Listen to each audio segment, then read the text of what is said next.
Welcome to another hangout with the Gangstagrass crew. What's up, Coming y'all? to you live and direct. Yes. We're live here at the Trex National Park, where you can get all your zip lining needs from the mountain over the river, past our houses. Our houses are right on the park, and as you see, they've made a monument to our album in the background. Sleeves is right in front of that over there. Welcome, everybody. Welcome to the Trex Mars Amusement Park. Cheer. And here we are, another week down through whatever obstacles we are encountering. One note to send out to everybody right now, having just lost a Supreme Court justice, and Ruth Bader Ginsburg no longer being with us. I know a lot of people are going to be feeling that tonight.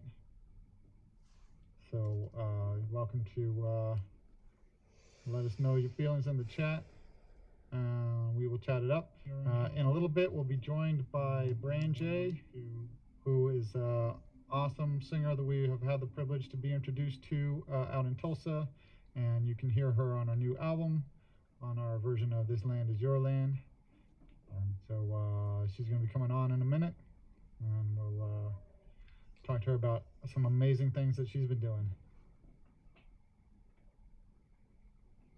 So hit us up in the chat. This is your chance to hang out with Gangstagrass and let us know what's good with you. What have you been dealing with this week and overcoming? So I selling all this cocaine. Tim Chase in the house. What's up, Jake?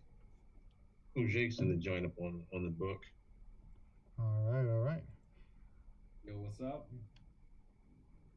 Oh yeah. It's funny. I was walking around with marble dust for a project I was doing this week, and I threw it out of my bag at the site, and someone like jumped and was like, "Yo, what are you doing selling that stuff?" I was like, "No. It's for construction. It's not cocaine. It looked like really, really great cocaine.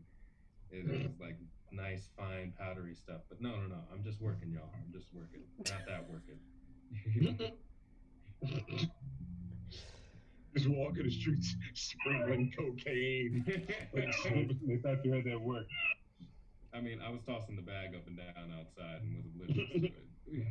Suze is there in on the Facebook chat too. Yeah. So between Suze and Jake, we got our Boston good memories. And Ken West, we got Ken West up in there too. Hi, Ken. What's up, Jake? That's funny as hell. Yo, dog.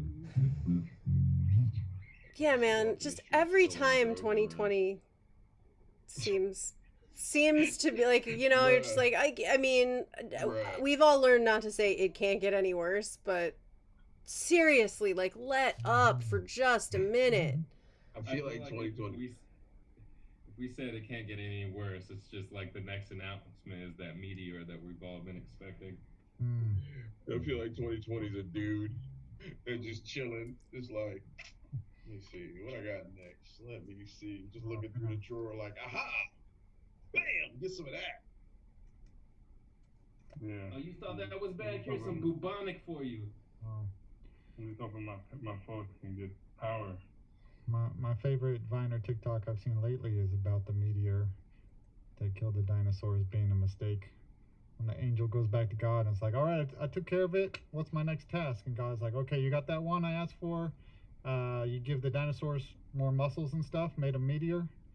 And the angel's like, I made them a meteor. And God is like, no, meteor. And the angel's like, a meteor? And God's like, meteor? And then they stare at each other. That's yeah, man. Yeah. It stinks then. It stinks then, not extinction. We don't want to kill them all. Come on. Yeah, you said your people don't have power yet? He's muted. Yeah, man. Shout out to all the people down on the Gulf Coast. I got hit with another hurricane that came through. Yeah, L just got his power back about an hour ago. I Good. was talking to them earlier. My folks still don't have it for 4 days now, so Gulf Power is saying that they're hoping to get everybody up by Tuesday. Wow. Hopefully sooner than that, but you know, it is. Fingers crossed, dude. It is a big deal. So it was a big. I seriously think they miscategorized this particular storm. They said it was basically like a mile and a mile per hour short of being a freezer. It looked bigger than that. It looked bigger than Ivan. It was big and slow Yeah, that was is the thing. yeah. It was moving really slow, so it was there sitting Yeah. a lot for a long time. But yeah, shout out to everybody down there, man. Word.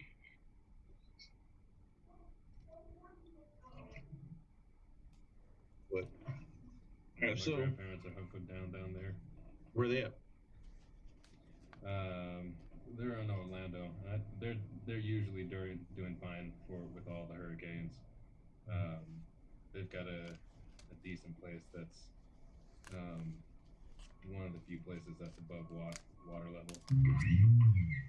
I mean, it all is, but it's further away from. Yeah, Orlando's pretty far inland. They usually just get the torrential downpours over there that last for a little bit. So any big highlights this week for folks? I know Randy can talk about. I got to see my dad this week. That's what I'm excited about. Got to see the old timer this week.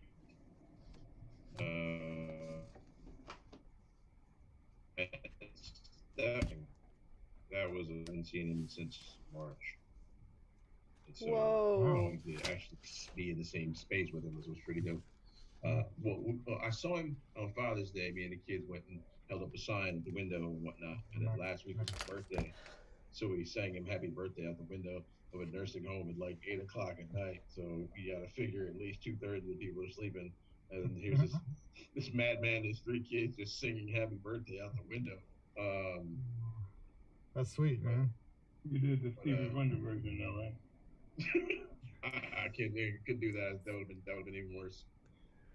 You think Happy Birthday gets butchered? The Stevie Wonder version would get butchered much worse. Considering I can't sing, none of my kids can sing. It would have been a nightmare. There would be people waking up with night terrors for the sound of the Green family singing. But I got a chance to see him on Wednesday, and that made me happy. You know what I mean? Just being in the same space with him, and somehow he broke a second phone. How do you break man? Just got an old flip phone. You know what I mean? I got him one. He lost it. He'd lose the phone in and got him a new one. It like he was like, I don't know what's wrong with it. So I plugged it in, took it home, plugged it in, and it just like the battery just says 99%, and that's it. Like it won't turn on. It just says, I'm like, what did you do to this thing, man? So I think he's done. I think he's done with phones. I think Alex would have a better time with a phone. My 75-year-old dad. So yeah, it's a wrap. Fair. I'm glad you got to see him. You know That's what I mean? really good. You're talking to me and Sleeves. We both, I only use one nowadays, but I got a collection. I got like 5. Like if you want to play like a Pokemon battle, I can use my phones. No, I got a bunch just chilling at the crib, but I'm like, no, you don't get it, because it's like maybe the 10th phone ever made. You know what I mean? It's got like Alexander Graham Bell himself created this phone. Yes, it was Alexander Graham Bell's self. Like, all right, here. It's got like a backpack to power it with, like a proto saber. Remember, everybody, Edison stole it. So it is an Edison phone now. It actually does have one of those windy cords. Yeah, right. It's like Uncle Phil's car phone. You ever see Lethal Weapon? There's a part in the beginning of Lethal Weapon where Danny Glover's up on the bridge talking on the phone, It's this big giant John with a box, and he hangs it up inside the box. I was like, what? Hold on. Like even when that came out, I was like, what is that thing? I've never seen one of those in real life. It was like that one, and then they were like, nah, this is not. This is a waste of time. Let's get past this technology real quick. But I guess yeah, it's that. This is one of those. I was cleaning the basement out Other than this that, weekend and found my old Nokia joint. The one, you know, the one you could throw down a flight of steps or off a building, run over it with a car and have it be unscathed. Do you mean? yo, Do you mean you could do that, or you would do that? Both. We've done that several times. yo, I saw a dude get hit in the face with one of those ones.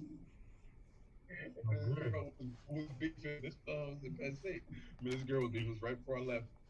She was They like, picked it up and "Leave talked you." on it right after that. She had his phone, just closed it, like, whack, hit the ball in the face with it, and then picked it up and dipped. I was like, oh my god, she got hit in the face with a phone.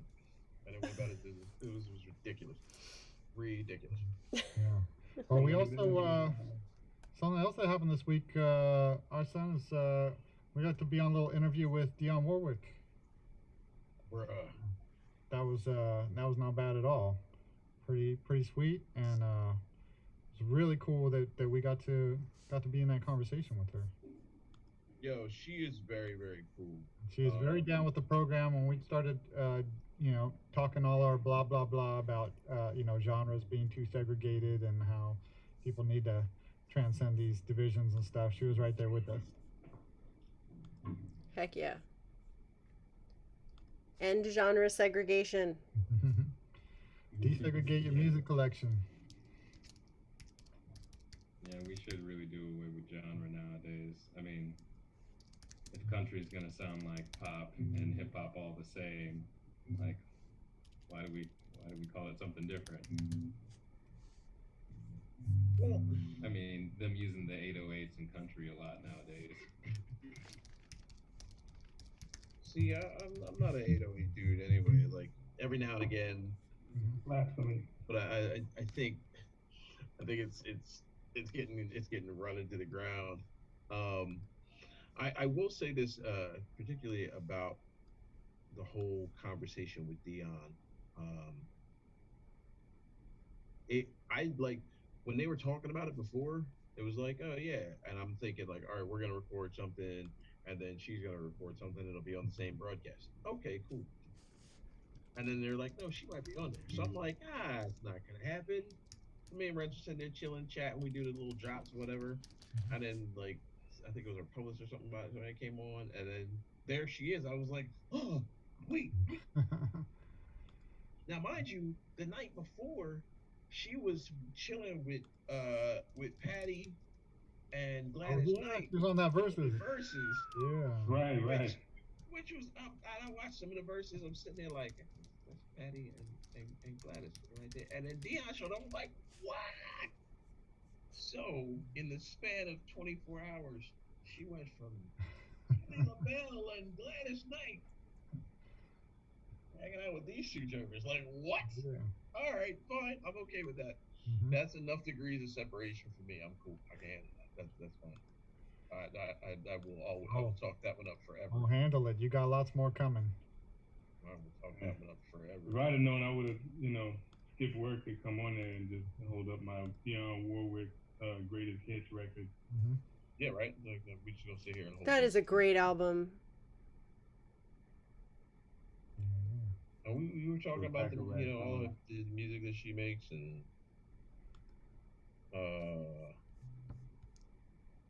it was just mind blowing. Just the idea of chilling. We talk about that secret album she did with NWA.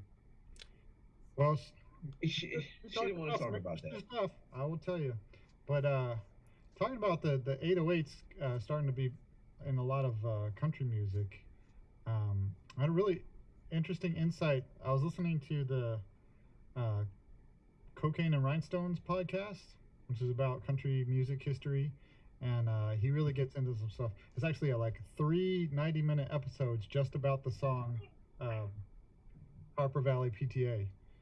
So he goes on a lot of tangents, but one of them was about the fact.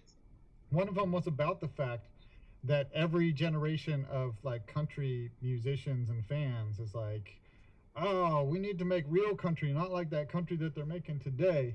And he went down the whole progression of like how like, you know, your country with 808s in it and all this hip hop influence is not what country should be. It should be like the pop country of Garth Brooks and Shania Twain. But when Garth Brooks and Shania Twain were popular, people were like, we don't want this pop country stuff. It needs to be the real country, like the Outlaws of the Willie Nelson and Waylon Jennings. And then when they were popular, people were like, we need to get back to the George Joneses and the blah blah, and like every innovation that came along with people always being like, you have to get back to the real country. So like, what was the real country? Because he took it back to like the beginning, from like the second dude to play country music was like, the people were like, we need to get back to the first dude. So, but one of the dynamics that he pointed out about that though, besides that, like musicians are always going to want to keep changing things, but the other side of it is that country, at a certain point became such a big industry and a commercial industry, with Nashville industry being so powerful and always wanting to grow and suck up more audience and take more market share of music, and the logical push for them to make to try to grow country was always to try to make it cross over into the pop charts. So you have a country song that's on the country charts and the pop charts at the same time. And so that's why from the label side they were always pushing to incorporate or change it over to more poppy elements, and you lose the twanginess and you add some smoothness, and like each of like step by step it's always been adding one thing more towards the center and towards whatever's like more in the pop domain, just because that's where the record labels are going to get the biggest bang for the buck, is anything that can cross between a country and a pop audience. And that's how you end up with Gangsta Shop Quartet. Yeah. Yes. Coming soon. Yes. Yes, someone write that down. I'll write it down. Doesn't that really just get us to a place where? Yeah, I mean, I've definitely got the people in country music history that I'm partial to, and I'm like, yeah, that's what we should stick with. So I gotta recognize that that's still on the spectrum of things that were along the route of changing and evolving. But is there a point that is sort of felt like was the golden age of country, right? Yeah, well, I think to people it always feels like whatever was on when they were kids, right, and not the stuff that's today, like the previous thing. So whichever age you're a fan of, that was the golden age of country. Right. Because the same argument exists in hip hop as well, right? But I feel like, and again, this is going to be me being a guy. I do feel like from a hip hop standpoint, there's been it's almost been expected for the sound to sort of funnel into one thing, right? So there was a bunch of different sounds and so on and so forth. If you're talking about like from about 88 to about 01, and maybe later than maybe about 05, right? There was a bunch of different sounds, and I have a hard time telling voices apart now. Like a very hard time telling different voices apart. But you could tell Ludacris from Bun B, from DOC, from Chuck D. You know what I mean? It felt a lot more varied. Again, maybe I'm just old. I don't know. No, I mean, the thing is, those guys are all from different. One thing you have to remember, things were a lot more regional then, so there wasn't as much connection with, because internet wasn't really that big to begin with. So the reason why Bun B and Ludacris would sound so drastically different is Port Arthur has a different slang, different mode of dress, different different accents in Atlanta. But there's also the fact if you're I'm just talking about voices in general. Yeah, like if you're putting auto tune on everybody, that's gonna kind of standardize things to a certain extent.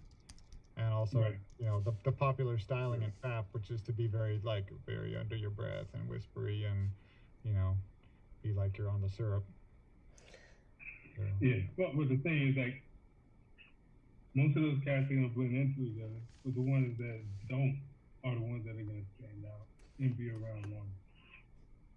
So I feel like every generation of music has had its cluster of sound alike. It's just the barrier to entry is lower now due to technology, which, for better or worse, it's going to happen. But, a bunch of folks sounding alike aren't going to be around for a whole lot long. There'll just be another wave of a bunch of guys that sound alike, but they just won't sound like those guys. Yeah. It's funny, country and hip hop have a lot of the same dynamics that go on, and I bet it's kind of the same dynamic of hip hop labels seeing that bigger money and having something that crosses over to the pop audience, to where a lot of people probably see things getting watered down. Like I know there was the idea of Nicki Minaj being actually having bars and having cool stuff, like when she was the feature on Monster, and everyone was just like, wow, this is she's badass. And then what was her solo that she came out with, Starships? It was basically a pop song, and it was like, why are you doing this? Well, you cross over into the pop charts as well. That's a lot bigger money. Yeah, I guess much bigger, big chunk of change. Mm-hmm. Yeah, I gotta. Did anybody see this? All right, so the PlayStation 4 is coming out. PlayStation 5 rather. And supposedly this was the thing at their the expo for it. I don't know if you guys can see that. Hold on. I can't see anything. It's okay. Something. It's okay to be white. Oh boy. Okay. It's okay to be white. Which I don't care. I just think it's a funny statement. Hey, I know her. I heard that it's okay to be white. Look who's here. Yeah. Who's in the house? What is everybody? up? I'm How are ending my you? day with Gangstagrass. I'm good. I'm in my robe. Nice. Cool Snugly ending my day. Hey, well, welcome to hang out with us, and everybody tuning in. This is our awesome friend Brand J joining us tonight, who we know from early on this year when we were still doing live concerts and whatnot. We did a fantastic show at the Town Hall in New York for the 80th anniversary of This Land Is Your Land, put on by the Woody Guthrie Center, and they paired us up with Brand J to do that song at the show. So we came up with a whole new version of it, collaboration there that we were just really thrilled about and really proud of, and we decided we gotta put that on the album and bring her back on there to sing it some. And now we have an awesome new friend. I love it. Oh, I love you guys. Thanks for having me. This is just such an incredible group of relationships that just kind of sprouted out of, I mean, seemingly overnight. So I'm thankful. Yeah, it did happen quick. Yeah. Sitting here joining you in comfort with my leggings on. Yeah. I got them on too. So I don't know, anything you want to just fill in for people tuning in, Brandy, about your background and what you are up to? Yeah, I am a singer, songwriter, entertainer. I dance, perform, and I've been playing live and performing since I was a small child. It's all I've ever known. And I'm from Tulsa originally. And I have a backing band that I play with, some awesome guys from Tulsa that we've been playing music together for probably about 15 years, some of us. And yeah, I just love to collaborate with new artists and love to use my platform and my voice to talk about the things that are really important to me and in real life and in the world. Yeah, so that's just kind of me in a nutshell. Yeah. Cool. And how did you start working with the Woody Guthrie Center? Oh wow, we've been working together for so long. I want to hear about it. I think I think Dina may have approached me years ago and with an opportunity to play like a live recording at the Woody Guthrie Center. And they've just always been really great supporters of my music and giving opportunity to play really well paid shows. And they've just always been adamant about diversifying the Woody Guthrie Center and like including Black and Brown people in different genres. And so I really appreciated that, was attracted to them because of that. I really didn't know anything about Woody Guthrie other than the song This Land. And just working closely with them, I started.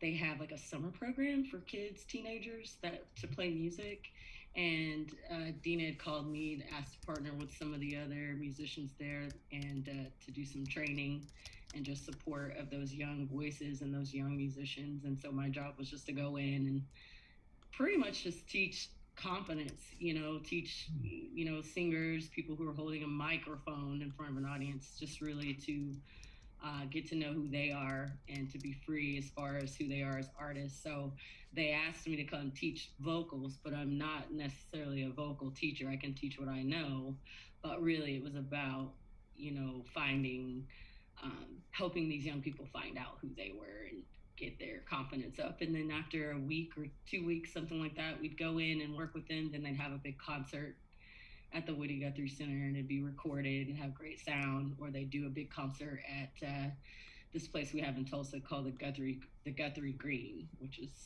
like an outdoor park that's got 2 stages that sort of face each other and live music goes on there. So it's a really big deal for them to get on stage and do what I do. So yeah, that's kind of how I got in touch with Woody Guthrie, and we've been building a relationship for a really long time. And yeah, so when the opportunity came to go to New York and celebrate Woody, and do the song with you guys, collaborate with you guys, Dina, she let me know. She put me in there, so that's awesome. Well, Yeah. I gotta ask you, what's it like working with those kids? Because being someone else that does these music teaching programs here and there, there's always a lot of insight that you can get from them. Yeah, kids are. Well, these are like teens, so they're like late middle school, early high school age. So a lot more insight, I'm guessing. Well, I mean, at first, I think it's about trust. I mean, really, with anyone, even adults. Kids nowadays, they seem a little closed off, to me. Like they don't look you in the eyes, and the confidence isn't there. And I don't know if that's just because I'm an adult now, and it's difficult for me to think about what it was like to remember, like being, 13, really. But yeah, it's just some layers to get through. And once, I find that they trust me, we work well together. And I think they believe and like, things that I say and take what I say, as my advice seriously. And I've seen them use it and apply it once they start believing in themselves. And yeah, I just think I'm kind of a kid in an adult's body. And then once they see that I can like relate to them on their level, it's like I'm not afraid to like really talk about anything. Like I make them talk about their favorite music and talk about what's going on in school and just like be real about life, like talk to them like a human, not like a kid. And once I find that like, hey, these are just people too. They're younger, but they're going to be who they are even as adults. And our job as adults is to help mold and shape them so where they can make the best decisions for them later on. But yeah, I always feel really inspired working with younger kids and then also teenagers too. Younger kids are a blast because that's just when I get to bust out all the costumes and all the, just all the color, and they come running for sure. But yeah, I always love working with younger people. I think it keeps you young. Yeah.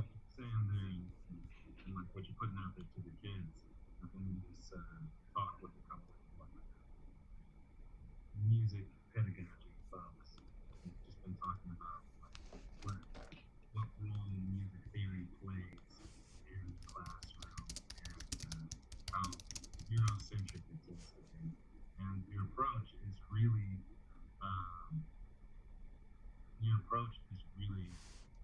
really great. Like that's the perfect way to go about it. I've been talking to them, and it's like beating kids over the head with too much music theory, or it's about the confidence. It's about they're just looking for somebody to be real with them, and especially at that, transitional, vulnerable age, preteens to teenagers, they're starting to feel like their parents don't know what they're talking about, which is weird. Like, what happens? That, like, now your parent doesn't know anything. So I really like to be an outside voice that pretty much is reiterating the same messages that their parents say, that they can do anything they put their mind to, that they can accomplish anything that they want, but maybe just in a different way. And yeah, I find that they receive it when you're just real. When you are talking with kids and stuff like that, like, because yeah, I got a teenage daughter, um, and my teenage son as well. You're saying how like a lot of kids right now don't are really lacking in a lot of confidence and that sort of thing. What do you think that's about? I think it's lack of human interaction, honestly. I mean, something's happening in our society. Obviously, I think I'm 39, so I'm the last generation really to remember what it was like to not have the internet.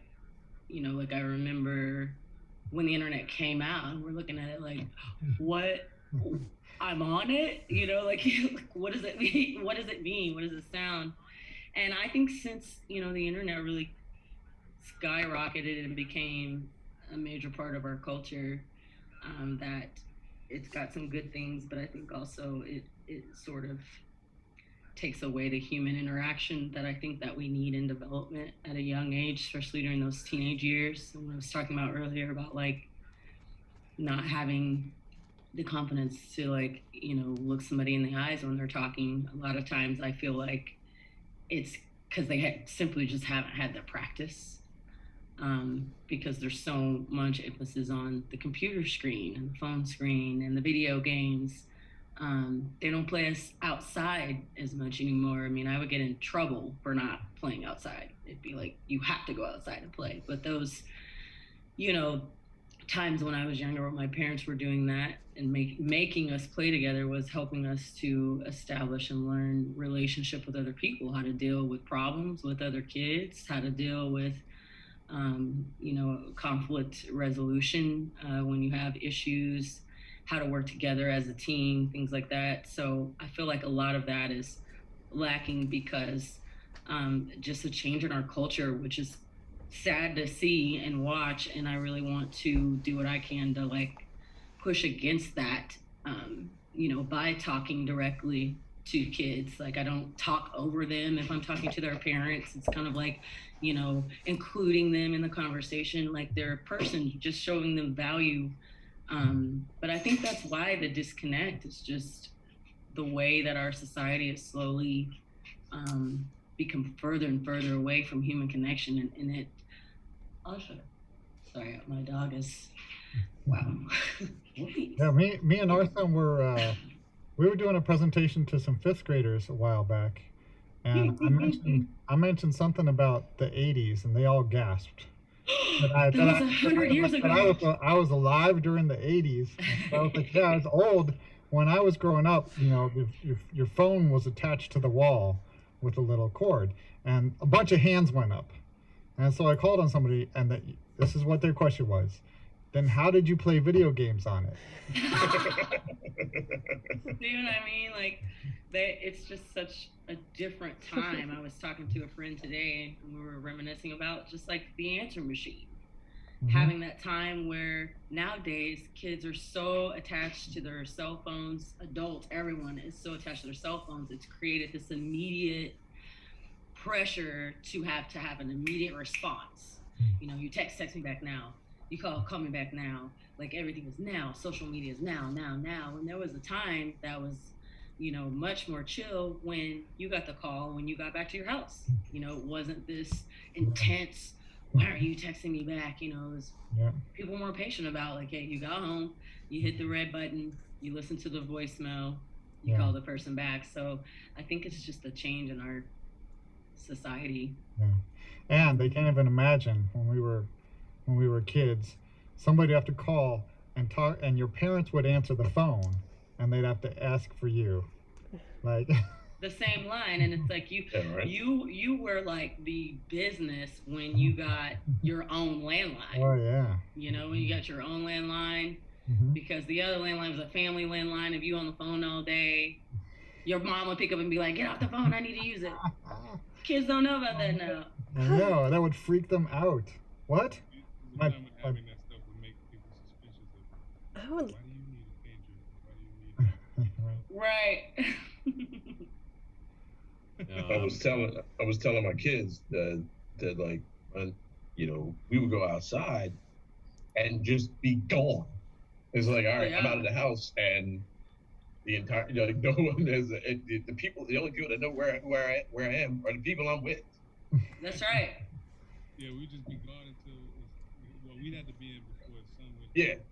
That's when the bats would come out. When the light came on, the street light. The Yeah, street light came on. If you didn't get in by a certain hour, if you like open it, if it was after sundown, sometimes if you open the door, a bat would fly in after. What? And then you end up chasing a bat around the house with a broom. That's never happened to me. At my stick, there's a bat in my house. There's a bat in my house, so I'm gonna go and get my stick. I wasn't the best with phones when I was younger. Like, cell phones it just started becoming a time where everybody needed a cell phone. And my first cell phone, I never wanted one. My mom just gave me one, and I can't tell you guys how many phones I ended up breaking. Oh, I had to have a phone. I was a really independent young person. So, I mean, I had a phone and a pager, and I had my own business. I was doing hair on the side, and I was piercing ears at the mall, and I was going to beauty school, and I was like, I'm moving out as soon as I'm old enough, I'm getting my own apartment. So, like, 2 months before I turned 17, I moved out, and I got my own apartment, and, like, I was really independent at a very, very young age. And yeah, I got my own apartment with not being 18, and they didn't even check my driver's license. That's how sketchy it was. Wow. Yeah, but I was like, I'm doing it. So I had to have all that. That was me. I wish I would have done that. I just tossed my cell phone and wasn't found. Oh. I used to break one at least.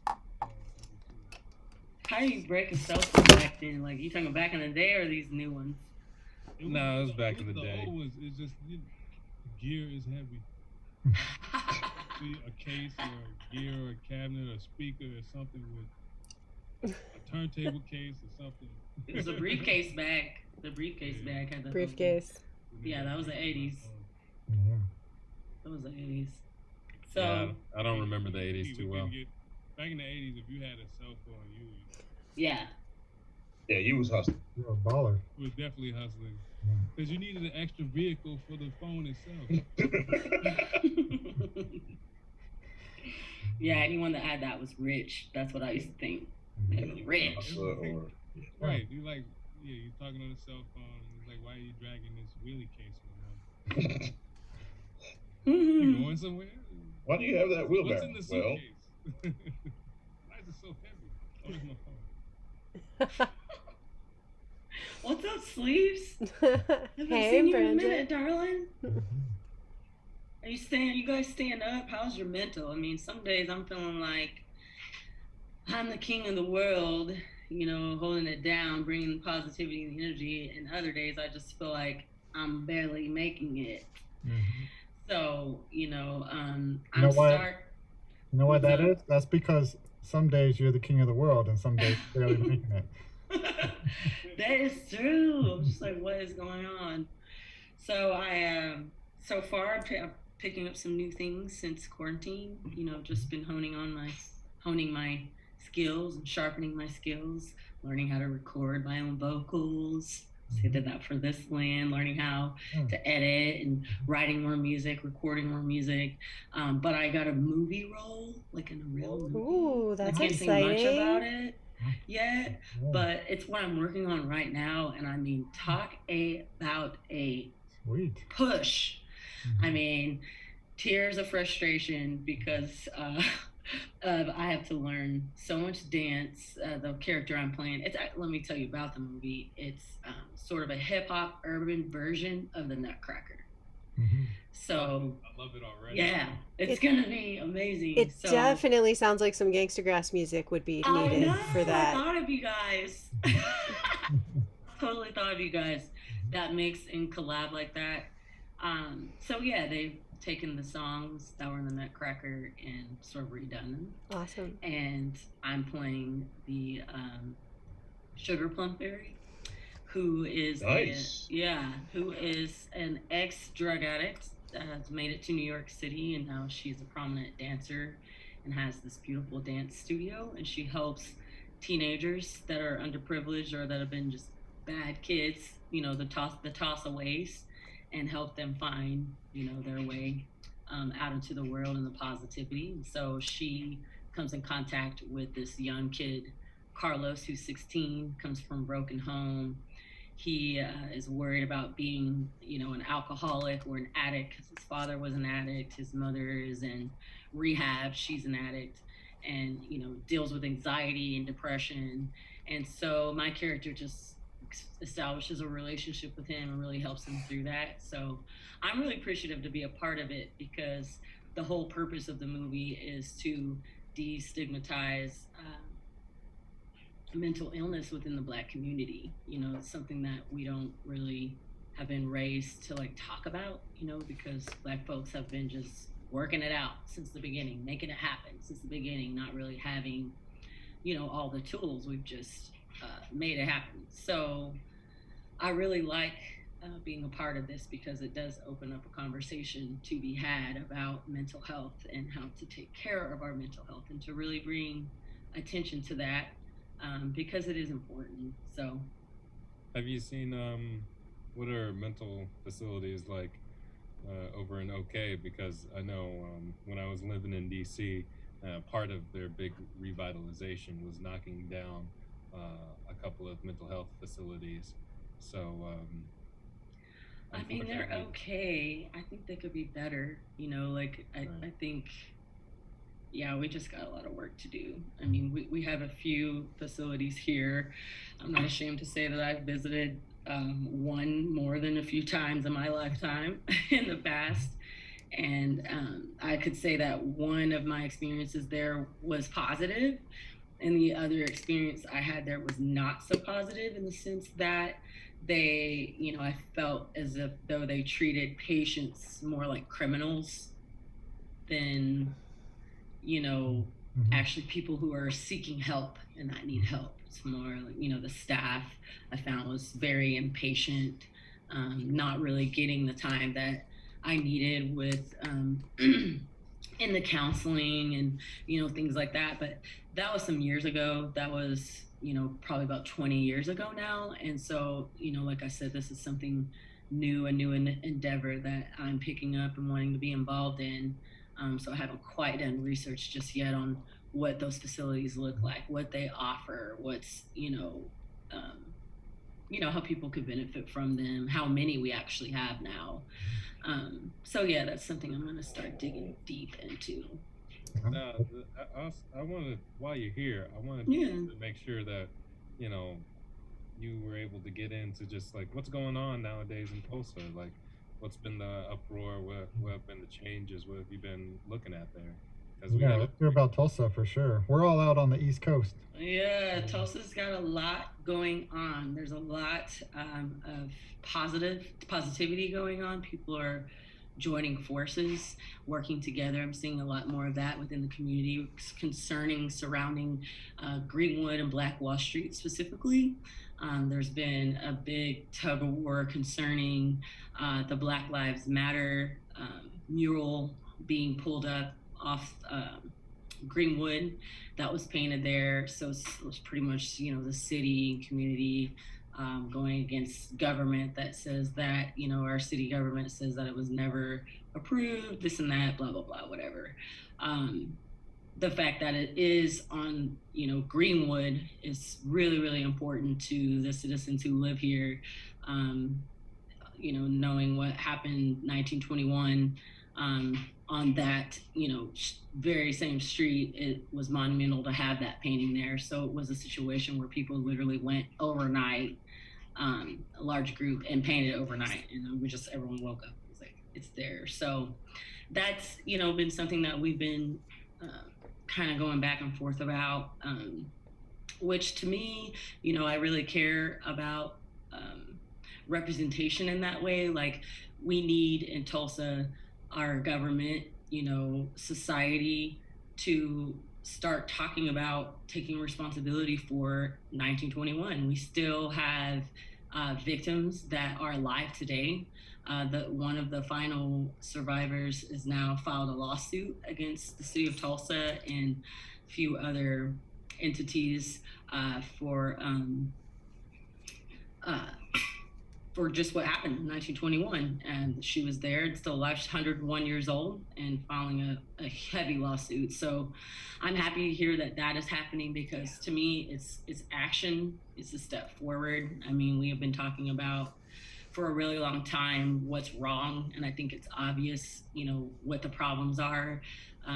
The inequality that has been going on for years here in Tulsa, the division, the way that the north side doesn't get the funding, it doesn't get the attention that the rest of Tulsa gets to down, it's sort of like looking at Greenwood as being more gentrified. It's like that line just keeps moving further and further north, but being bought up by, people out of town that don't even live here, buying up those properties, and apartment complexes being built and all that. So it's still a definite fight to maintain Greenwood. And, Black Wall Street used to be a lot more area than what it is now. It's just sort of come down to a few blocks, really.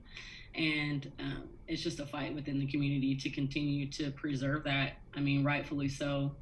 On the other side of that coin, it's been really exciting to see the community pull together, non-Black people and white people being in Greenwood, shopping, spending their dollars there, hanging out there. Like, y'all don't understand, in Tulsa, it was kind of like north side, Greenwood, Black Wall Street, sort of had this cloud of taintness of it was like tainted. It's like people would say, if you want to buy a house in Tulsa, don't go north. Don't go to the north side, like you'll get shot and killed. It's just all this negativity coming out of the north side. And then you get in your car and you drive from downtown and to the north side, you cross that dividing line, you can visibly see how different the community is. You can visibly see the lack of funding, the lack of transportation, the lack of grocery stores, the lack of gas stations. The roads are much worse. And so, this is something that we have continuing to push our mayor concerning this. I didn't vote for him the second time around, unfortunately, but now he's back in there and we're having to try and work, again, to have him to continue to put back into the north side. Like, we need the transportation is a huge issue. Like, there are no bus stops. Like, from the first block north off Admiral, which Admiral is the dividing street that separates the north and the south, which is so silly, but it does. And dividing line there, you could see, south of that line, all of the new bus stops are coming out. They're all, lit up and cement and just like a station that you can go. It just looks refreshed and renewed. And then as soon as you cross the line, you see one of those stations on the north side, and then nothing any further north than that. So that's the kind of leadership that we're dealing with, is our leaders say, oh, we're doing things to help the north side.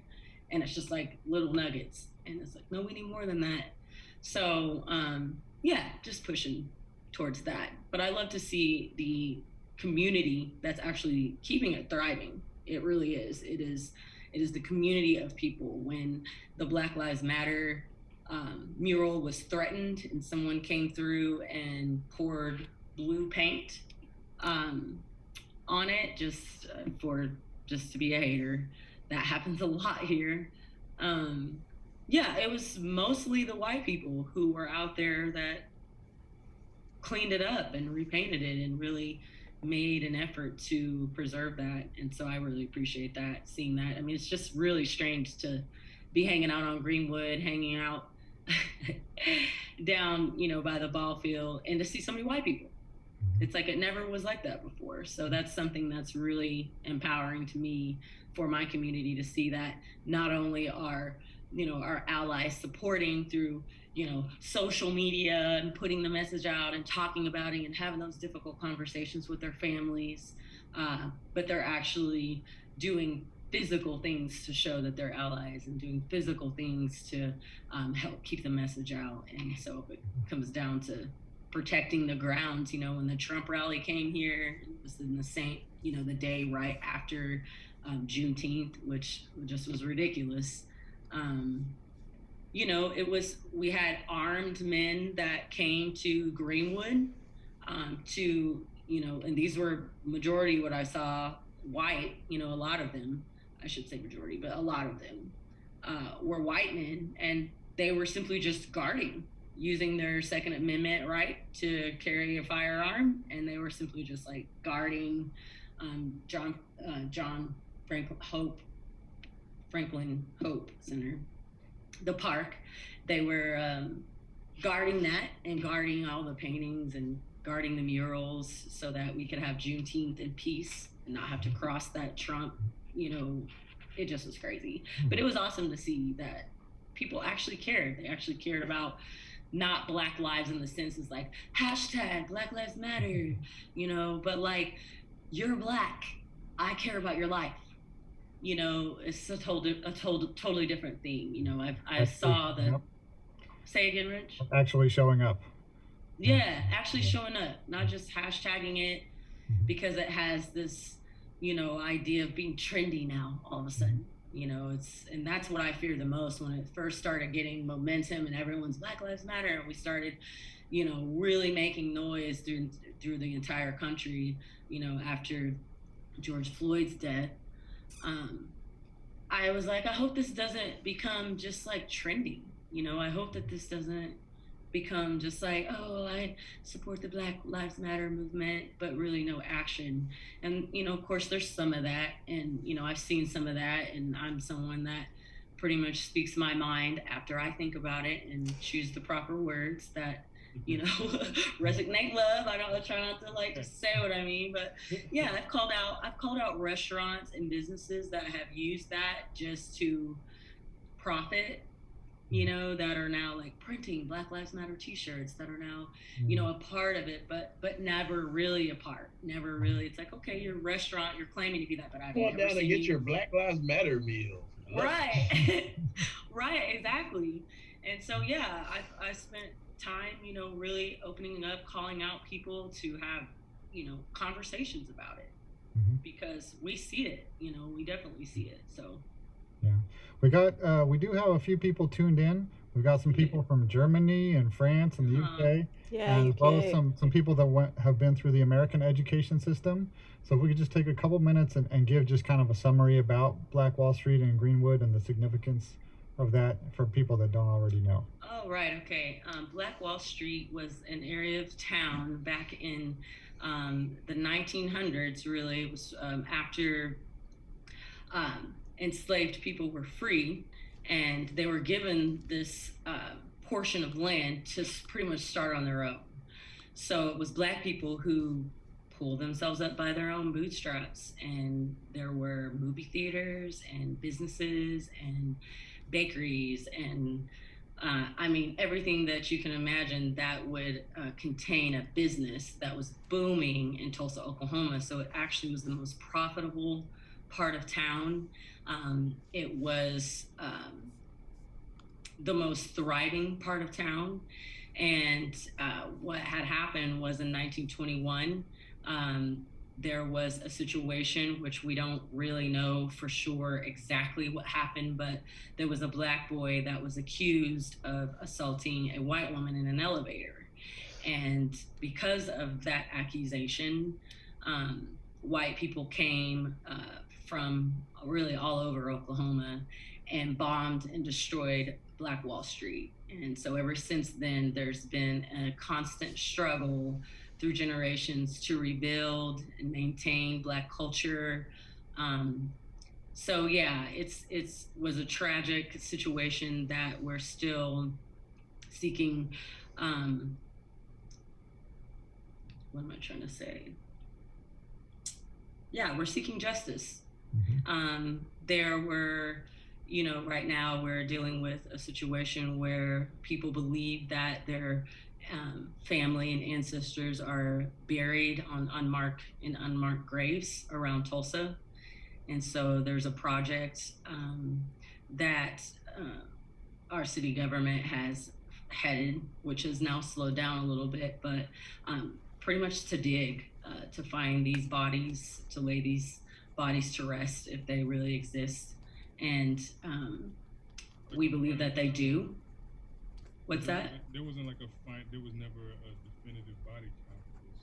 No, there was never a body count. They said around 300 people were murdered.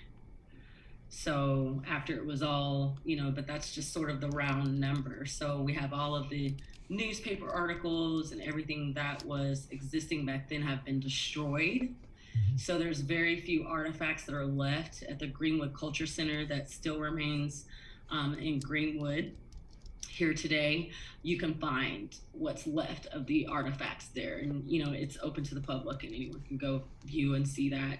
And then you can actually see the magnitude of the damage that was done. It went from being a thriving community to just flattened in a day and a half. Yeah, because it wasn't just like arson. It was they actually dropped a bomb on the town by plane. Yes, plane. They drove airplanes, dropped the bomb, and then of course there were people on foot. Arson. They burned everything, killed. It just was really, really, really bad history in Tulsa. But that's our, you know, that's our where we came from. That's what we're fighting. That's what we're continuing to push to continue to allow Black people to thrive.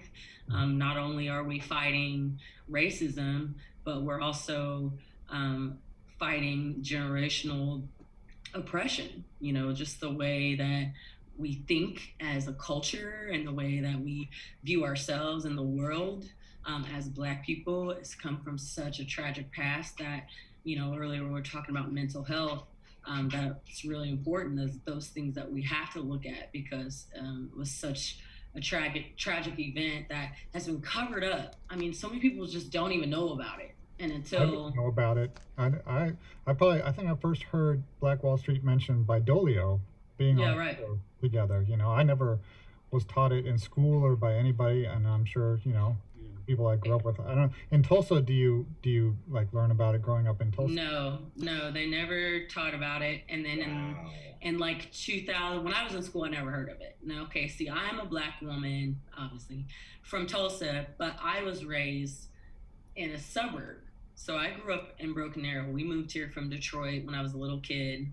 And then I immediately started, you know, I lived on the east side, and then we moved to the suburb in Broken Arrow because my dad wanted to go to Bible college, and Rhema Bible College is out there. And so even then, I was not connected to the Black people on the North Side. The only Black people, the only Black friends I had were the few of us that joined together that was in the predominantly white school. So I didn't even realize, and of course in the suburbs, they're not teaching you anything about, like, it wasn't even mentioned at all. It wasn't until, I mean, I was about 18 years old that I really like knew what had happened. And that's because I started hanging around, you know, different people. I got out of a white school and I'm like, all right, where the Black people at? I'm grown now, you know, like, where are the people who look like me? And started making relationships with musicians and things, of people who were from the North Side, who were raised, you know, on the North Side. Their parents lived there, so it's sort of generation after generation, and they got the story of what happened in 1921, you know, but it was so hush hush, like never ever taught. That, yeah, it's kind of shocking to even be a Black person and not even know that in your And own city. it's such an astounding piece of history that that illustrates so much. I feel like once I read about it, it really illuminated, you know, things for me. It helped fill in pictures about the past in this country. And I know we have a president that's talking about something called patriotic education. Bro, I don't really know what he's talking about, but it seems to be in a reaction because he doesn't want people to read things like the 1619 Project. But I feel like it's so essential. Everybody needs to start learning history that happened, and if it's not pretty, that doesn't mean don't learn about it, because it's so essential. And I don't care, even if you want to say like, oh, to love this country, you know, learn the good things about it, but if you're leaving stuff out, then you're just loving based on a lie. And That's right. You can't really love something if you're just ignoring a whole bunch about it. If you want to really love this country, you got to learn all the terrible things that happen as well, and really deal with that. Because if we don't learn about this stuff, there's no way we can really heal and make the progress to what we want to be without learning this stuff. So and maybe that's why they keep it that way. Maybe that's why they've continued to, like, you know, put down, not really talk about the bad things that happen, because it makes, you know, you don't have to think of it as, this is the greatest country in the world. Like, we have all these freedoms.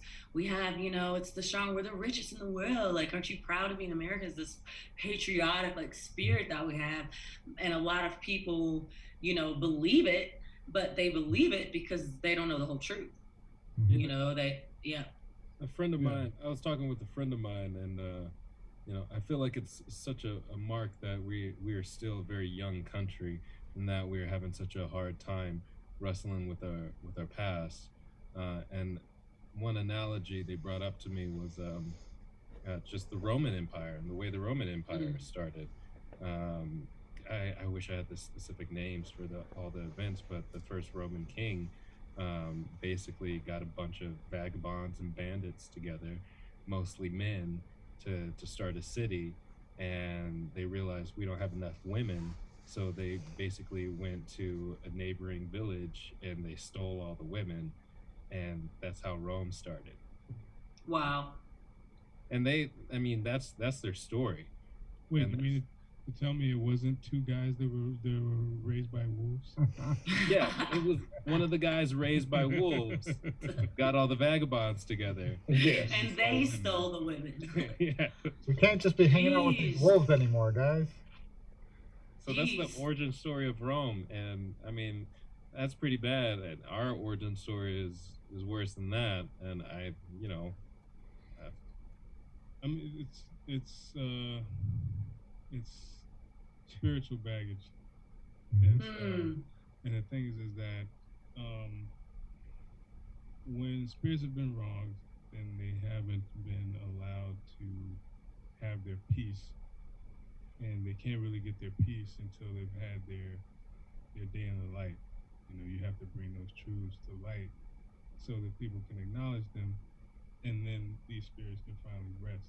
Until you can get those spirits to rest, you will be continually haunted by them, and it may not be evident to you, to the average person, that's what's causing this, the upheaval, but it keeps bubbling up in various ways, and it's because it's something that is ignored and pushed to the back burner.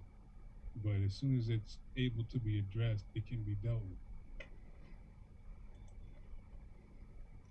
And the real funny part is, like you were saying, Rich, how you just found out about it, is like how many people in this country really got put onto it when Watchmen came out. Right, that's what I was gonna say. And they were like, wait, Yeah. wait, this actually happened? They were like, what in the, huh? How, wait, that's not a thing. Yeah, definitely. Yeah, because I think it was when we went to Tulsa. We played in Tulsa, and I think we went to Greenwood for food. Yeah. And I had to step outside to pour libations. And I can't remember who it was that was wondering what was going on. And I was like, had to explain, like, this is what's going on out here. And there were people that were, I guess, operating businesses in Greenwood who didn't quite know what Greenwood was about. And why this random black dude was pouring liquor on the sidewalk. Yeah. Yeah, I mean, you can feel it, you know. You can just feel that it's undone. It's just undone. And it continues to be undone. It's like, how do we progress? How do we, get ahead of this? It's like what Rich was saying. People are just now finding out about it. Like people who live here, like you wouldn't believe the amount of people who live here, me included, that are just, that are just now finding out about it. They had no idea. So, that's the first part. And, we also have groups of people who that's in the past, that had nothing to do with me, that had nothing to do with you, let's just continue to move on and live in the moment, that's all in the past. But we haven't dealt with it. There's people who are still alive today, survivors of that massacre, that still have not received justice. It was not, they're still alive. So that to me says a lot. Like this is not even in the sense of when we want to talk about slavery, and people, want to say, forget about slavery. It's so long ago and it's time to move on. And I never owned slaves and you're not a slave. So why would we continue to talk about it? It's like, really that long ago. It wasn't that long ago. And even that's something that we can't let go because we're continuing to still experience the injustices from slavery and how this whole thing was designed from the beginning. So that's why we can't really just move on and let that go because we're still staring in the face of that. We're still not equal. But aside from that, 1921 was just 1921. We're just rolling in on 100 years and we still have people who are in their hundreds, 99, 100 years old, that are still alive. Yeah, 101. My neighbor just turned 93 years old. Oh, wow. Hey, Dolio, turn your mic up. My mic is like all the way up. I think this might just be Zoom. Yeah, we've been trying to get that adjusted. Okay. Brancha, you went to DC recently too. Yes, I did. Tell us about that trip. Okay, so DC was all about, it was called Get Your Knee Off My Neck. It was a march on Washington. And Dr. King's son was there, Martin Luther King III. He spoke. Dr. King's granddaughter spoke. Al Sharpton was there. And yeah, I got in the car with two of my girlfriends, my manager, and y'all know Charlotte, and friends of ours, Amira. And we drove. We just literally got in the car, drove to DC. We did it in 2 days, stayed the night, when we got too tired, and then came, the next day to DC. I needed to go. It was something that was so monumental in my life. 57 years since Martin Luther King's I Had a Dream speech. So we were also celebrating that. And I just needed to see it. I needed to see Black people unified and supporting each other. I needed to see Black people lifting up each other. I needed to see allies supporting Black people and supporting our lives. And it was absolutely beautiful. It was some crazy things though, because it really put into perspective that, you got to really be careful what you see on the internet and what you see in the media, because it really became a a real thing to me, because you start noticing they share sound bites. It's just like you're seeing pieces of the story that cause an outrage. So if you're seeing people looting and stealing, that's what they're going to put on the news. That's what's going to cause the outrage, and the public thinks, oh, those Black Lives Matter people, they're just, a terrorist hate group. When really, when I was in DC, what I saw was young people who were organized, that were putting their own funds together and raising funds to feed the homeless that were laying out in the street with no food and no shelter.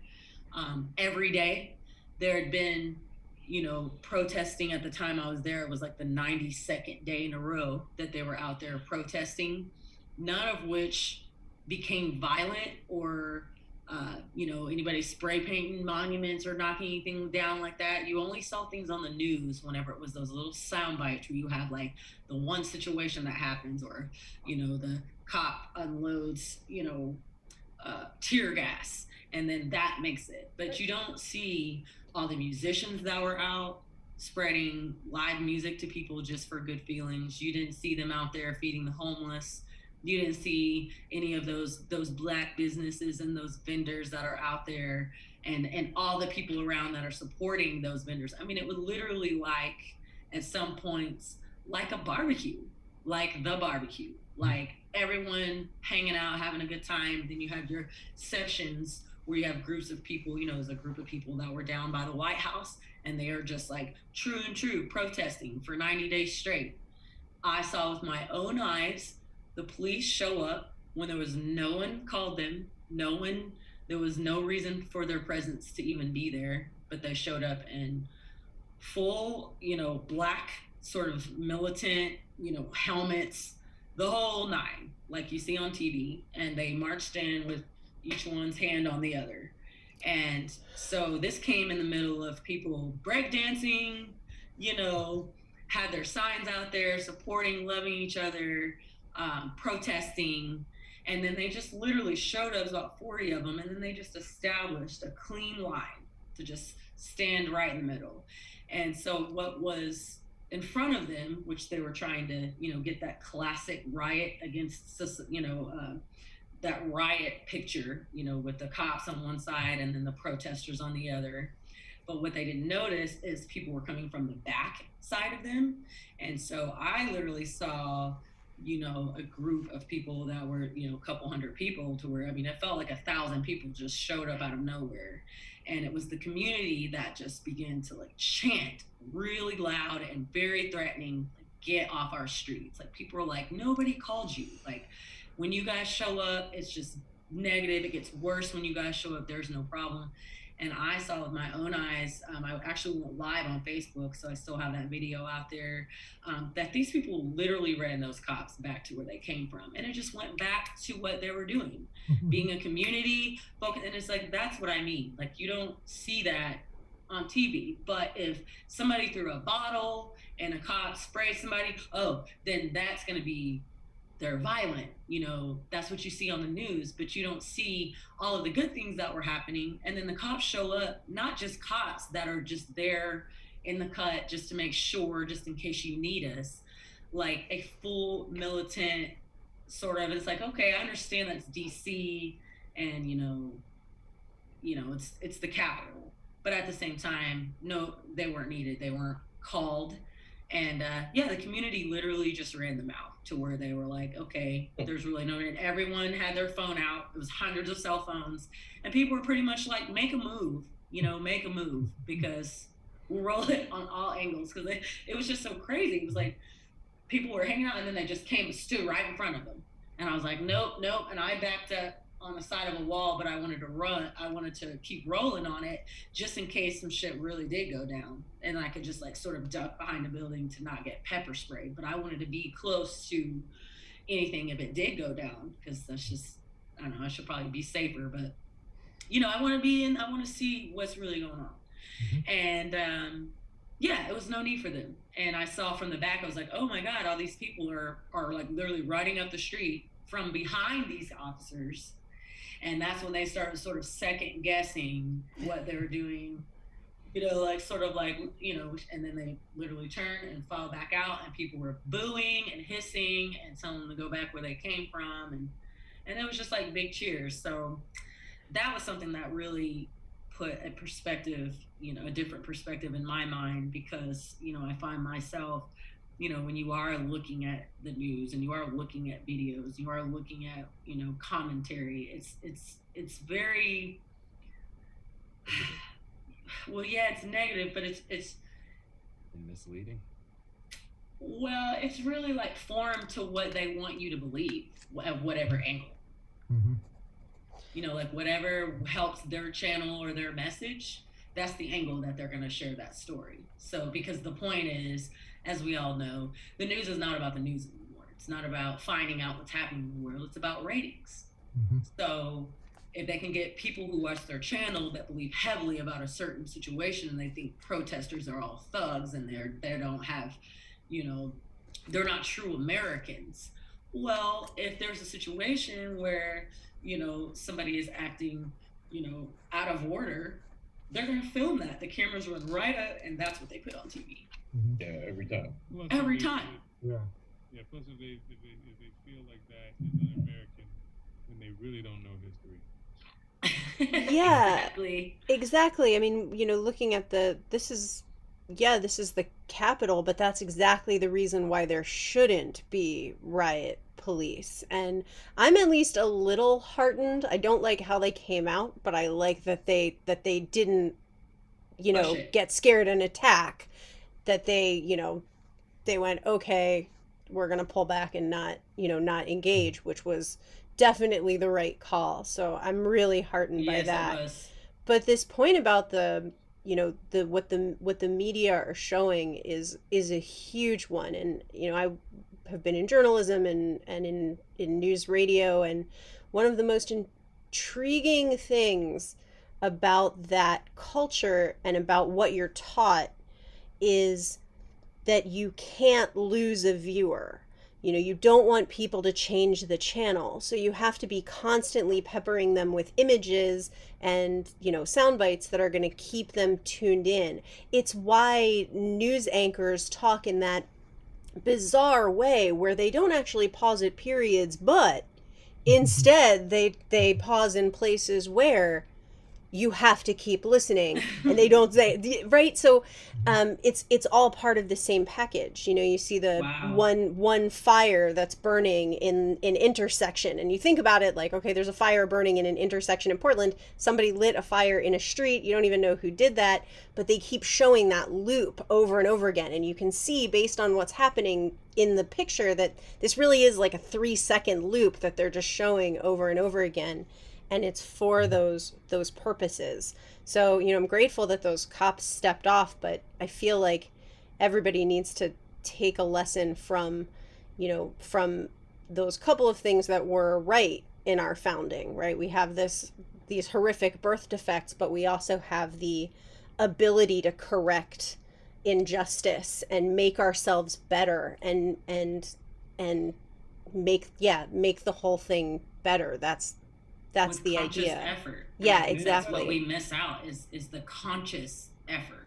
Yeah. We've spent so much time beating around the bush or being too sensitive to talk about the issues that are going on, or all the excuses that we've had since this country became a country. And now we're in the place with COVID that hit. Everything is shut down. There are no sports. There were no concerts.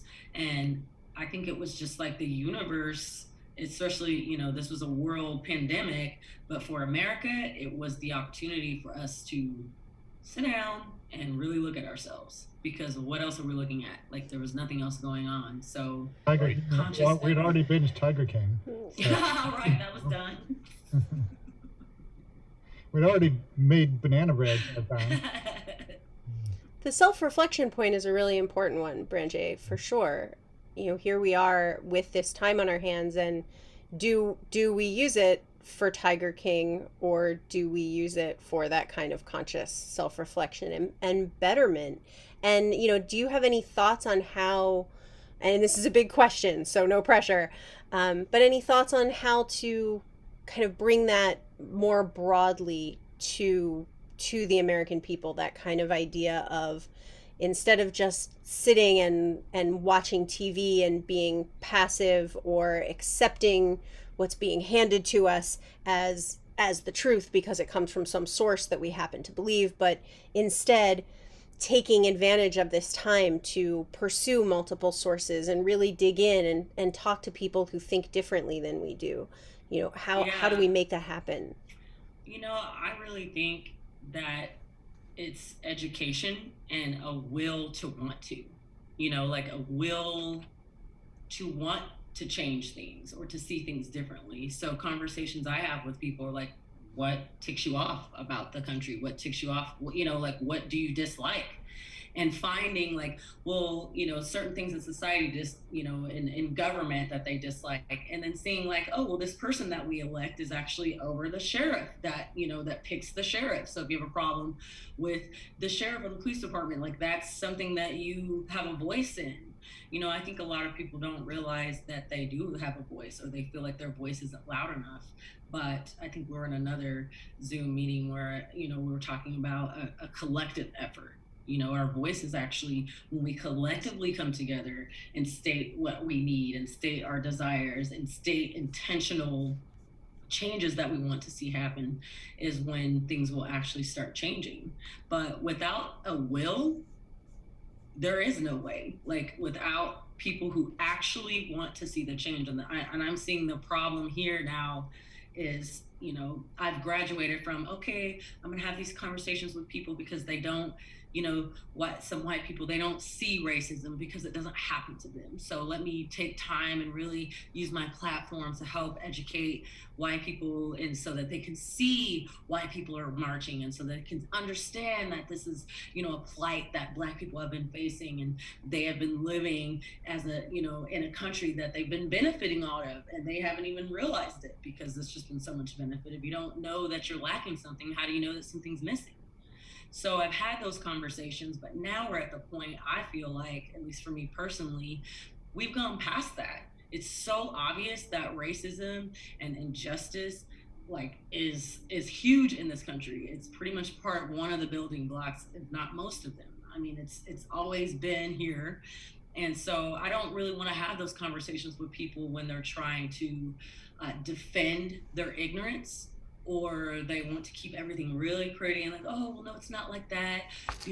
All cops aren't, they just want to like make it really sweet and really nice, and not really deal with what the real issue is and really look at it in the face. Like, I'm just like, pass the mantle to someone else to explain to white people that racism exists, because I don't want to do that anymore. And I want to start talking to people who actually have a desire to want to see things differently, that they see the injustice, that they see the racism, that they see the problems in the country, and they just may not know how to do it, or they don't know how their voice can be used, or they don't know where they can start, or where, and I can help point them in the right direction and have conversations with them that allow them to understand and see that they have power and they have a voice, and how to use your white privilege, because you have this privilege, and how you can use that to help the Black community if you want to be an ally. Like, I much rather work in that area and have those type conversations, at least, now. It's just sort of a transition that has happened over time. But without the will to want to see things different, I mean, we're always going to struggle. So I really hope that I can inspire people with what I do to at least ask questions. To question everything, even the things that I feel like I believe in. I'm still like, asking questions, because that's how we continue to grow. That's how we continue to learn. That's how we continue to change. And we really put our egos out of the way, because when we ask questions, we're not afraid to challenge what we believe. The problem is people want to hold on to what they believe because they're attaching their ego and their self-value to what that is that they believe. And if you take that from them, then what am I? But really, it's not that. It's about growing and continuing to grow and continuing to change and continuing to go better, even from what we can imagine. What I imagine today, that's a better country, in the future, I would want to imagine greater than what I think about right now, So I just really hope that people really have a will to want to see the change. And I sense that. I feel like we have an uproar in the country with people who are irate about what's going on, and some of them aren't making the right decisions. They are vandalizing and tearing things down, but there's a lot of rage, and there's a lot of pain, and there's a lot of there's just a lot of injustice. And so people are going to deal with it differently. Everyone's not going to be a saint about it. Some people march quietly. Some people don't say anything at all. Some people struggle in their real life with how to do with the lack of control and how to deal with their rage. And so when they see now, what? My best friend is Black, or I have a Black sister-in-law in my family, and this is happening to Black people, this makes me mad. Well, these are also the same kids who were like, F you, Mom, get out of my room. That have no discipline, that have no respect for anybody of authority, that don't, it's like we're still dealing with those generation of kids too that are out there. And so it's a mix of things. A revolution is not going to just be the smooth process where everyone does everything right. And no, it's going to be some resistance. It's going to be hard. Yeah. So I was just in Baltimore here. We've had a problem with some of the smaller drug gangs getting at war with each other. So I was talking to one of the local cops here, and well, before that I was talking to this lady that's running for council in this Baltimore city district that I live in, and I was just trying to grill her on questions like, she's coming in and using a lot of this national rhetoric. She's not saying anything that's localized. She's just like, we've gotta stop police corruption. We gotta do it. And I'm like, great. What are you running for the council seat for? What are you saying here? And I couldn't get that out of her, so I pointed her to a couple of sources I had, and I went ahead the other night, and there's a couple of cops that patrol the neighborhood. And I always say what's up to them or chat with them, and then I happened to get into a chat with one of them, and I start to learn about the issues a little bit deeper in the city. I ask him about what's going on with these kids popping off so much, and he's telling me that it's a problem with there being a lot of smaller gangs, not just the smaller gangs, but displacement from other neighborhoods, and I mean, they know like who the big suppliers. He was also talking about the difference between like gangs that are in a neighborhood like Hamden, where it is like a majority white neighborhood, and since there's not as much violence up there, like there's gangs all over that neighborhood, but they just they don't make the news as much. Well, yeah. They're selling the most drugs there though.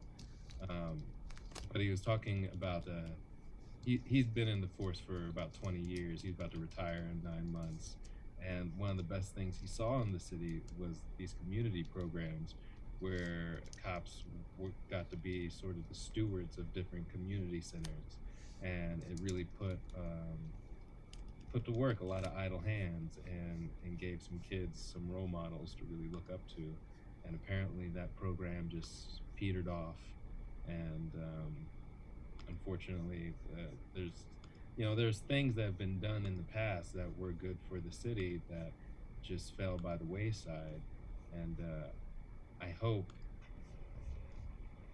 just hope that we're able to have that foresight, that thought, that self-analysis when it comes to new legislation. Like there have been things that worked. It's just when an administration changes, so does the memory. So, yeah, institutional memory is a huge issue. I'm totally with you on being over, just having the overarching conversation all the time. I want to get more granular and actually see something get done. Right. So it's like we hear a lot about defund the police. Like you hear that a lot, and it's freaking a lot of people out. It's like, well, we need the police, and what are we gonna do with the police? It's like, I asked no, them wait. that, by the way. Yeah. What was said there? I'm curious. It's a little bit more of an intricate problem in Baltimore because they just gave the police department all this money. Same here.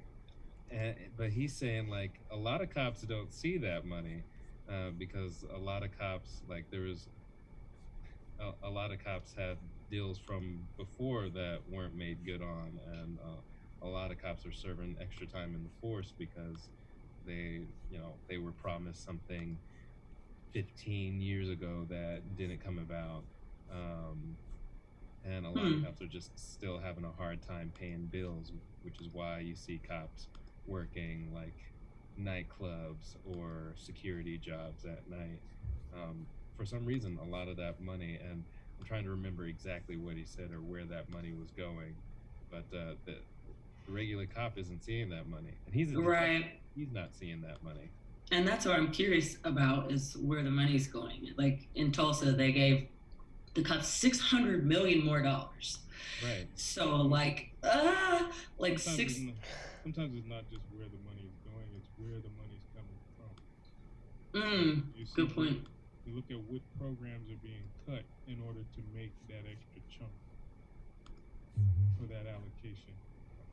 What treatment programs are being cut? What for mental health and drug treatment, for getting people off the street from homeless shelters.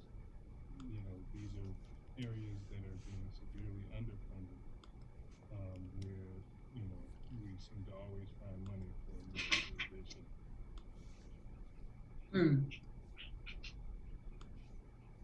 Yeah, it's the same here. Like here in Pennsylvania, especially Philadelphia, they were making huge cuts to education, but somehow found millions of dollars to build a new prison. Right. And there's a what's the sense in that? Yeah, there's a certain symmetry there, because you take the money out of education and you're gonna end up with more people in the jails. So that's just that's a sense of priorities, bad priorities. Well, jails is making, people are making money off of jail. They make more money off jail than they do off people going to college and getting degrees. Like, so to me, it's just, oh man, it's, we know the right answers. It's just that will that we were talking about earlier, like having to do the right thing. Like, for instance, us, talking about solutions going forward, like, okay, defund the police. So the police in Tulsa got $600 million more. You know what I would do with that money? Because I'm tired of Black people getting pulled over and losing their lives, or me getting pulled over, anybody really, and being terrified, right, that it could be the end of your life, based off a traffic violation. I'm going 5 miles over the speed limit. It's like, why does it have to be that a person with a gun pulls over citizens for traffic violations? Like, why don't we take that $600 million and like make a new, I don't know if you call it like, I don't know, like a traffic unit. And they would act, this is just me being creative, but they would act as the same parking meters. When a parking meter reader, when someone is writing you a ticket because you didn't pay your meter, right? They don't carry a gun, they're not threatening, their only job is to manage the parking meters. So we have the money to establish a whole nother unit that would create jobs for people. They could buy those cute little smart cars so that they don't look so intimidating. And their only job would be to manage the traffic. They're not trying to catch you breaking other laws. They're not, their job is not to search your car. I also they don't have quotas. They don't have quotas. Their job is to literally manage the traffic flow so that people don't continue to run into each other. So with that, it's like, why wouldn't we do something like that? If someone doesn't pull over for a cop, most people that are getting pulled over by the police for speeding a little bit, what do? We pull over. The people who run typically have another crime, or there's something else underneath that traffic violation. By the way, I gotta say, there's a car crash right before you came on, right in front of my house, like outside of my window. Is everybody okay? I think everybody's okay. One of the cars, like without half of its front, sped off down this side of the street. Oh no. Over here was like, he got out the car pissed. He was pissed because obviously he had been drinking, and he went into the car, threw the bottle out the car, saw a cop coming down it's a one-way street, and the cop's coming down the opposite way, and he just takes off running. I think there was somebody else, but they take off running in that direction too, and you know, it's hard. That's a tough case to work. The guy I was talking to the other night, he was actually out there on the beat. He's the cop in the neighborhood, so I guess that little tale just to illustrate it's complicated. Yeah, I mean, I could see that, but we have to be open to like another way. You know, it's like I don't see, you know, what's wrong with like, okay, I'm a traffic control person, and that's my job. I'm not an authoritative figure. But if you have someone that won't slow down and get their speeding ticket, well, then you run that plate and you send that to the cop. But I don't think cops should have the authority to hang out in the wings and profile people and catch them by doing little tiny traffic violations. You know, like, I don't know. To me, it's just silly. It's like the amount of times that I've been pulled over with, like, the cops walking to he's got his hand on his gun already. Yeah.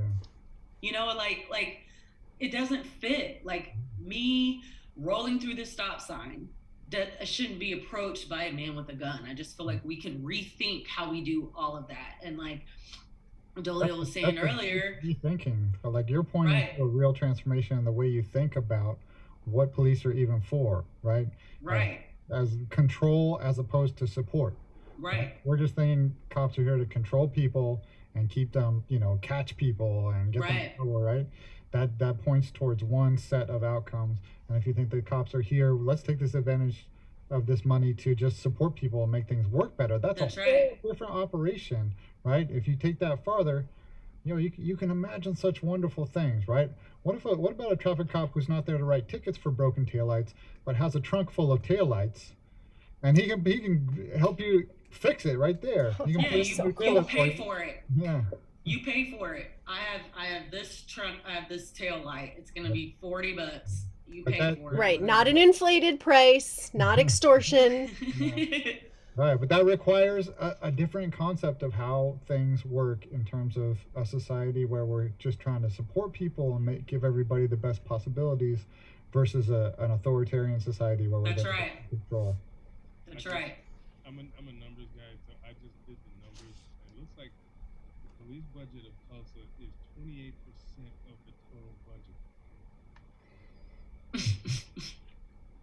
I'm telling you, $600 million on top of what? Yeah.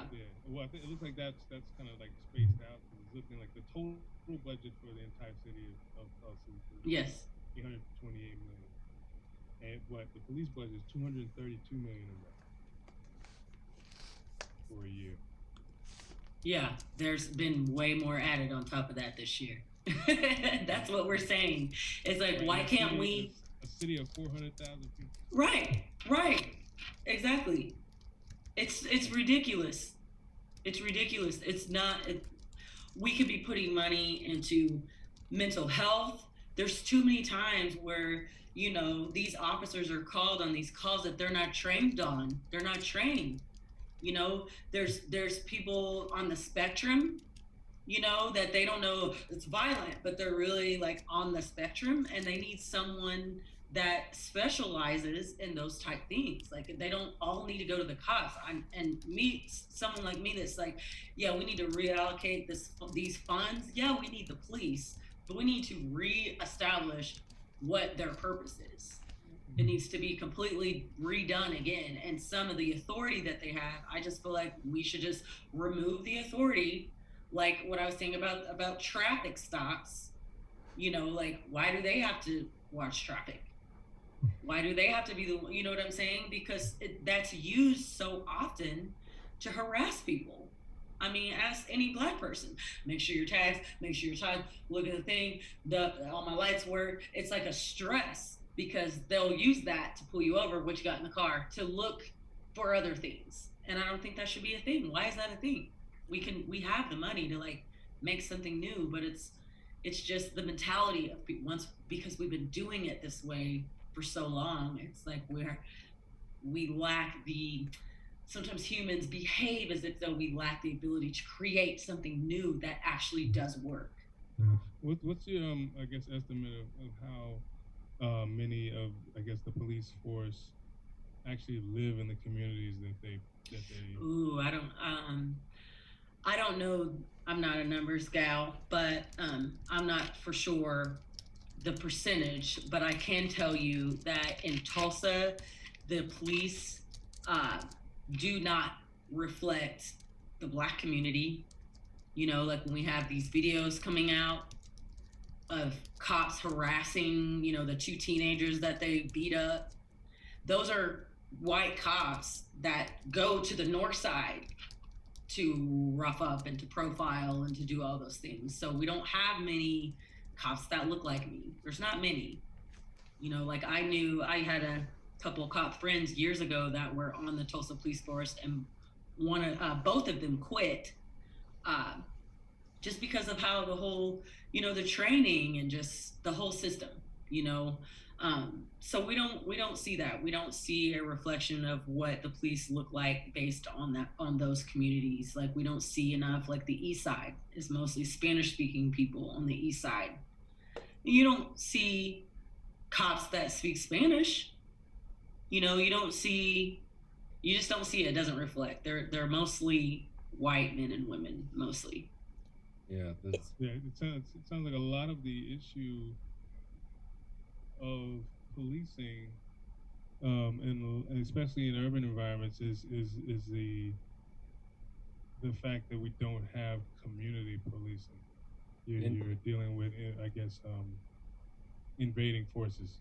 Basically, people who don't even live in those communities, and many times people who don't even live in those cities. I think there's something to be said for deputization or deputization. I don't know that word. Careful. I think there's something to be said for that. You know, if you do it for the right folks, not the wrong folks, like some random 17-year-old that shoots a protester. But if you do it for the right folks, if you notice a community growing in your city, talking to community leaders and figuring out who would be best to police that area is something important to do. I'm happy to be here right now. Like all the cops I talk to in my neighborhood are at least from Baltimore City proper. Yeah, my neighborhood is policed well. Yeah, I feel like a stipulation that requires a person to actually live in the city they're policing, and live within a certain distance of the community that they're supposedly patrolling would force them to have an understanding of the community that they're working in. You're less likely to terrorize your own neighbor. That's right. Yeah. Right. Or feel like you need to wear riot gear to walk around your backyard. Right. Or not understand someone who's right. I mean, a person that lives in that certain neighborhood would know, oh, that's the autistic kid that lives on my corner. Right. And also the opposite way, where the community knows this person behind the uniform. Because right now, to me, a cop is a cop. Like, I don't know if you're a good cop or bad cop until the behavior is shown. But we have to be on guard, really, because I'm like, okay, I don't know the situation. But if we humanize them and they were actually policing the communities in which they live, then we would know them also. And if you had someone who's about to make a bad decision or break the law, or a domestic situation that's violent, and you have a police officer arrive that knows these people, then maybe there can be some, you know, talking down and seeing more results that are beneficial. Like it shouldn't be death or tasing, or, you know, we just need more conflict resolution. Yeah, it changes the position back to being its, I guess, its advertised purpose, which is being a public servant. Right. Whereas right now it's more just an agent of containment. Have you I saw this video.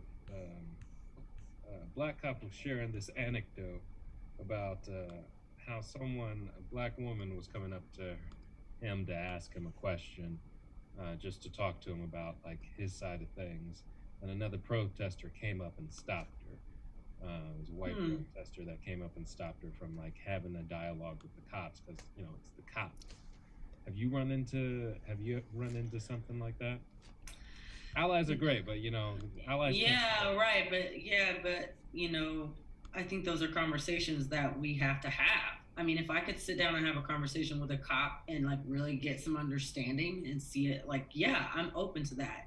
Again, I'm somebody that is willing to question everything. So because I have, a fear of them already, I still am open to ask more questions. I haven't had anybody necessarily pull me back from, in that sort of situation at all, to be specific to your question. A great way. A great way to protest is like if everybody brought tea and like mugs. Like maybe after the COVID bag of soup. Yeah, right after. Right, and also nothing poisoned. We're not trying to be right. KGB up in here. Like maybe one person with the I don't know. You're gonna have to figure out a way to have a tea supply that's not poison. But like, let's share tea with the cops. Let's share tea with the cops. And just to sit down, I mean, if instead of putting hands on protesters, putting shields in their faces, God forbid, unleashing chemical weapons on them, just saying, I hear you're upset, tell me about your personal experience, and I'm just going to listen. How does that sound? And, even just a few dialogues like that, and I'm sure a few have happened, but, to encourage that kind of response. Yes. I'm sure it varies from location to location. I'm sure it varies, right? But I think there's some departments where that's a big leap for them to take from where they're at now. Yeah, I mean, if they could allow I guess people who are marching and protesting against injustice to have the same dignity they give a bunch of rioting sports fans. Mm-hmm. Sorry, real quick. I mean, there you go. Randy, I would be super inspired by your like kneading of your hair, and I'm like, I need to do that. Let it go. You need to knead it. Yeah. You need a haircut, Brian. You long-haired hippie. Your hair's pretty long, sitting over there. Yeah, right. Short hair. What? I know. Faking us out. I was like, it's in the back. Yeah. It's in the back. It's an illusion. He's like, I'm taper faded. Real quick conversation. I'm still on the fence about dreading my hair ever. But right now, my dad has longer hair than me. He's only been out the Air Force for a little bit. I'm a little bit annoyed by that. Because he dreaded his hair up, so it's just. Yeah, it's gonna keep growing. It's gonna keep growing when you if you like it. I don't like that. I don't think that's fair. What do you mean? I've had longer hair than him for the longest time. But yeah, give it a try. You can always cut it off. It'll grow back. It's hair. I don't know. I like it like this. I like. This is my fourth set of locks. Really? Yeah. Dang. My hair grows incredibly fast. Yeah, I just like change too much, and then I can't put a wig on under dreads. Like how would I put a wig cap on if I wanted to do a little like cute little bob, or I'm gonna be a character, or change my hair? Like, I just change way too much. I love rolls. I like cornrows. I just love them. I love them. Any sort of braid like that. I still do cornrows. Yeah, but yours are different. Right. I've done wigs.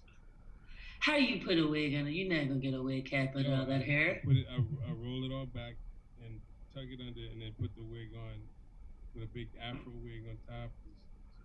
Yeah, it's crazy. Are you doing I'll show you pictures. Are you doing something like we did cosplay as Thundercats, and oh, dope! That's nice. I was Lion Bro with his Lion Fro. Hey. I Okay. Yes. Yo, save that for the barnstormer. Save that for the barnstormers. They're special.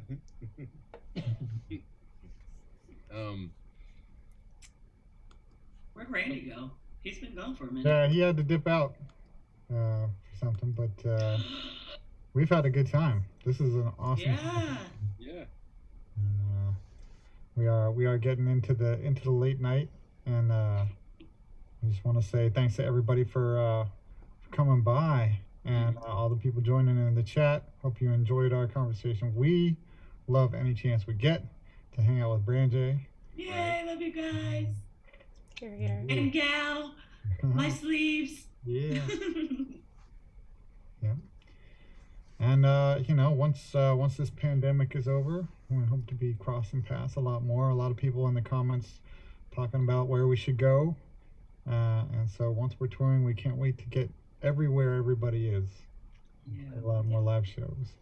It's been really nice to be able to engage with people through the comments, and it's not the same as being at a show, but it's kind of cool to get to see folks every week in a way that we wouldn't typically, traveling all over the place. So it has been a unique opportunity to build community and really get to know people. So let your friends know that these dialogues are happening at Gangstagrass.tv and on the Gangstagrass Facebook channel and on the Gangstagrass YouTube channel, and just spread the word about not just the music, although also the music, but about the idea of just having these kind of conversations with people and also listening to what they have to say. Yes, Farrell? Do we have any questions in the comment section? Anybody? Oh, there's all kinds of conversations going on. Oh, yeah. It's been hopping. That's so great. So, yes. And also, I just want to ask Branjay, where can we go to get more Branjay? Oh, my social media handles are all Branjay Music, BRANJAE Music, and then also branjaymusic.com is where my calendar's at, so you can see where all my streaming shows will be and where I'm going to be hanging out online. I'm not doing any live performances just yet, just recordings, and then I have some private backyard parties that I'm doing too, so people sometimes want to host those, and they can sign up there, branjaymusic.com. Yeah. branjaymusic.com. And also one thing to mention again for anybody in the U.S. To help you get information on registering, voting, and getting your friends out to vote as well, text G the vote to 97779. G that vote. G that vote. But text G the vote. G the vote. Yeah, not G that vote or dat vote or any variation of the or tat. Some people say tat vote. The vote. G the vote. Sorry, folks. I think we could have went with G tat vote. Next time. Next time. That's for folks in Kentucky that say cat, like cat. Yes. Sure. That's my favorite thing about y'all folks in Kentucky. Cat. Yeah. All right, so everybody out there, we'll see you again next week, and keep tuning in, keep showing up, and following everybody on social media. We'll see you out there. Take care of each other. See ya. Love. Bye. Bye. Adios. And